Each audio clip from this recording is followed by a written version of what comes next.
Driver, put your hands out of the window. Training to make an arrest. Put your hands above your head. Do it now. Officers from the Bluffton Police Department are working with students in the law enforcement program at May River High School. We were doing a high-risk traffic stop, with assuming there's a dangerous criminal in the vehicle, having to cover all the basics, make sure we're being safe. The students worked as a team, learning how to properly search and arrest the suspect as they secured the scene. Make sure you maintain your cover. I would always say, when you're pulling the suspect out, communication is a must. You have to communicate. You're involved with this traffic stop. This is yours. You have to own it. You pull them out, talk to them, tell them what they're going to do. It's not what they want to do, is what you want them to do. And that communication is definite for them. During the exercise, the police officers talked with the students, sharing valuable insight and new training techniques. This new tactic of bringing the suspect behind the vehicle provides us cover.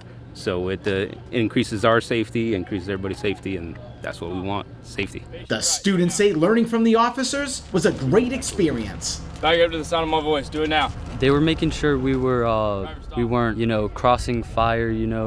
If we have some of our teammates going up to the vehicle, we don't want to have any friendly fire or anything, and it's really good to learn that way. The videos, they only do so much, so this really helps. Basically what to do correctly and how to protect yourself as an officer in a scenario, and also to protect the violators. Other passenger, we do see you. The Bluffton Police Department has also donated an old police cruiser and several supplies to the law enforcement program. Chief said he wanted to be involved.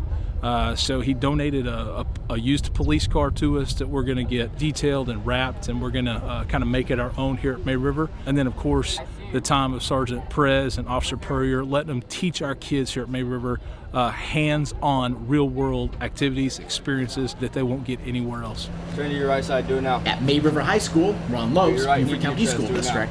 On the count of three, we're going to send you up. 1, 2, 3.